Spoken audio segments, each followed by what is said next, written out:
79వ స్వాతంత్ర దినోత్సవ వేడుకల సందర్భంగా ఎర్రకోట నుంచి దేశ యువతకు తీపి కబురు చెప్పారు ప్రధాని నరేంద్ర మోడీ. 1,00,000 కోట్లతో ప్రధాని మంత్రి వికసిత్ భారత్ రోజ్గర్ యోజన పథకాన్ని ప్రారంభించనున్నట్టు ప్రకటించారు. 15 ఆగస్టు నుంచే ఈ స్కీమ్ అమల్లోకి వస్తుందని తెలిపారు. ఈసారి డబుల్ దీపావళి ఉండబోతుందని వ్యాఖ్యానించారు. జీఎస్టీ భారాన్ని తగ్గించే దిశగా చర్యలు తీసుకుంటామని, దీని వల్ల సామాన్యులకు దీపావళి బోనజా లభిస్తుందని చెప్పారు. సంస్కరణల కోసం ప్రత్యేక టాస్క్ ఫోర్స్ ను, జీఎస్టీలో గణనీయమైన మార్పుల కోసం హైపవర్ కమిటీని ఏర్పాటు చేయనున్నట్లు వెల్లడించారు. రోజువారీ వస్తువుల ధరలు అందుబాటులోకి రావడం, సామాన్యులకు ఆర్థిక ఊరట కలగడం ఈ చర్యల ప్రధాన లక్ష్యమని చెప్పారు. సంస్కరణల విషయంలో దేశ ప్రజల మద్దతు కావాలని పిలుపునిచ్చారు. పీఎం వికసిత్ భారత్ రోజ్గర్ యోజన లక్ష్యం ఈ పథకం ఉపాధి అనుసంధాన ప్రోత్సాహక మోడల్ పై ఆధారపడి ఉంటుంది. యువతకు కొత్త ఉద్యోగాలు సృష్టించడం, ఆర్థిక వృద్ధిని వేగవంతం చేయడం దీని ప్రధాన లక్ష్యం. 2025 ఆగస్టు 1 నుంచి 2027 జూలై 31 వరకు ఇది అమల్లో ఉంటుంది.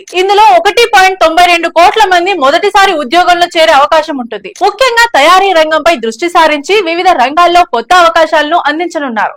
ఉద్యోగులు, యజమానులకు ఆర్థిక ప్రోత్సాహకాలు ఇవ్వడం ద్వారా ఉపాధి సంక్షోభాన్ని అధిగమించడం, దేశ ఆర్థిక శక్తిని పెంచడం ఈ పథకం ప్రధాన లక్ష్యం.